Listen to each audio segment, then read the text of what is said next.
Despido a los caballeros y le voy a pedir a la señora, a Giovanna Carril, que se quede un ratito conmigo porque quiero profundizar, ahondar en algunas cosas de la Ley de Violencia de Género que tienen que ver con todos los españoles y que quiero aprovechar que ha pasado por el programa para que nos explique un poquito mejor.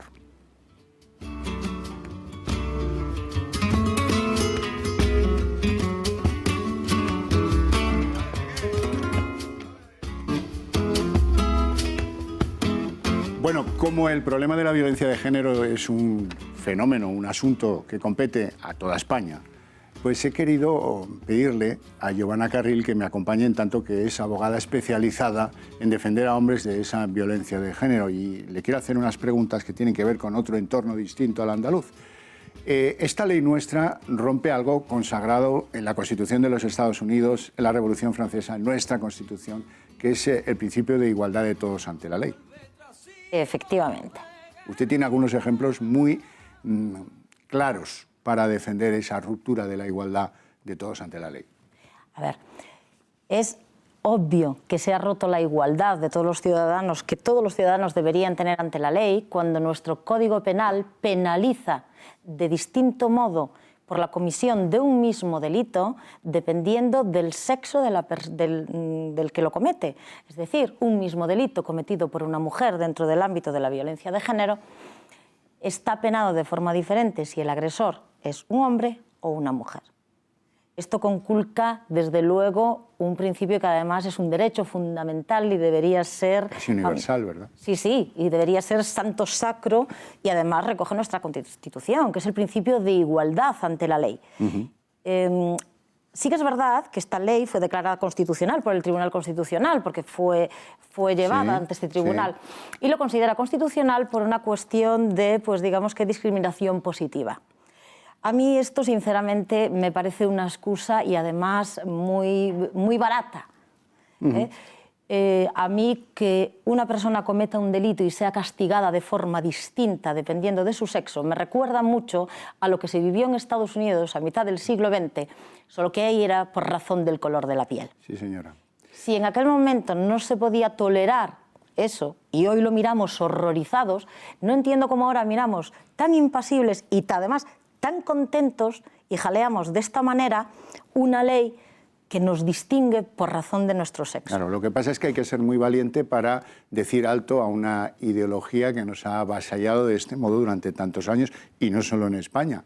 Quiero que me haga usted un balance de la ley desde el 2004 para acá. ¿Qué ha conseguido y qué ha producido? ¿Qué daños colaterales ha producido nuestra ley? A ver, el objetivo para el que fue creado, que fue para proteger a las mujeres y que no hubiera ni una sola víctima que fuese mujer, no se ha cumplido. Y por dos razones muy evidentes. De hecho, por tres. Una, porque si la Ley Integral de Violencia de Género hubiese conseguido que se hubiese exterminado toda violencia sobre una mujer dentro del ámbito familiar, sería la clave para acabar con la violencia en el mundo. El ser humano, esta ley olvida que el ser humano es agresivo por naturaleza, todos tenemos un componente agresivo. Si no lo tuviésemos, no habría guerras, todos viviríamos en un arco iris mundial, pero no es así. Con lo cual se olvida de este factor. Segundo, como en relación con la primera opción, el número de víctimas sigue siendo más o menos el que era en 2004. Sube y baja, pues dependiendo del año, de cómo se tomen los datos, pero sigue habiendo víctimas mujeres. Y esto no va a cesar, y menos va a hacerlo con la Ley Integral de Violencia de Género. Claro. Lo que pasa es que esa ley da pie... Permíteme un apunte, que me parece importantísimo. Y además es muy injusto porque esta Ley Integral de Violencia de Género solo protege a determinadas mujeres en el ámbito doméstico. Porque no olvidemos que esta ley protege a mujeres en el ámbito doméstico, o sea, dentro del entorno familiar, a las mujeres heterosexuales. Punto. Ya veo por dónde va, pero vamos al común de los, digamos, de los mortales. La ley establece una serie de condiciones no discutibles, como por ejemplo, pensión alimenticia de forma inmediata, el uso exclusivo de la vivienda, aunque la esté pagando, en este caso, el supuesto agresor. Esto cuando se produce una denuncia, ¿no? Sin haber comprobado que esa denuncia es cierta y sin haber condenado por violencia de género a nadie. También establece un marco de ayudas tanto estatales como autonómicas para la supuesta perjudicada. Digo supuesta porque todo esto ha levantado un mar de suspicacias sobre que parece que es consejo de algunos despachos legales cuando alguien quiere separarse, oiga, denuncia violencia de género, que tienes ganado todo y que a partir de ahí tú tendrás la custodia de tus hijos, habrá un reproche social impresionante sobre tu expareja o ese del que te quieres separar, ¿no? Todo eso hace muy difícil que no se haga un uso torticero de esta ley. Evidentemente. El problema está en que cuando una mujer denuncia, dentro del asunto penal, del procedimiento penal, se toman medidas civiles. ¿Y qué pasa en esas medidas civiles?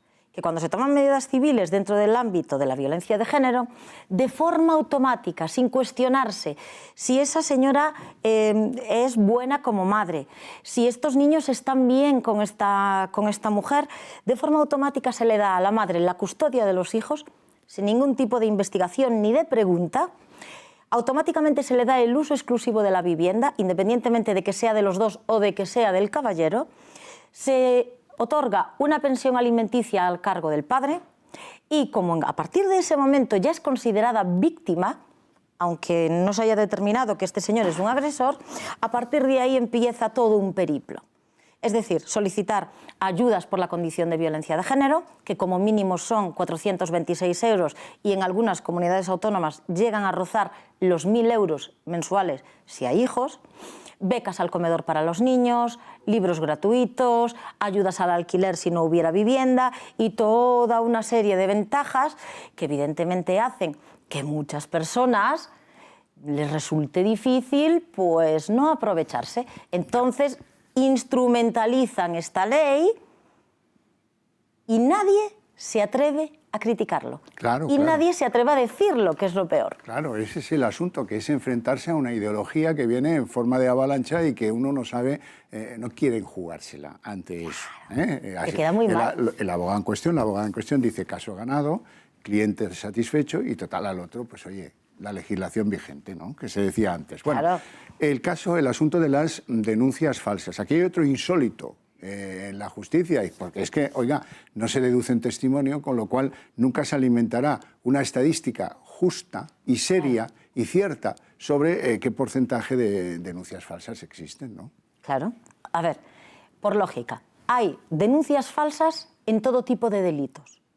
Todos, incluso a los seguros, estafas a los seguros. Yo creo que en casi todos los delitos hay denuncias falsas. Pero curiosamente en España, que tú digas que hay denuncias falsas dentro del ámbito de la violencia de género, está mal visto. No lo puedes decir. Porque además lo traducen en una cosa muy perversa.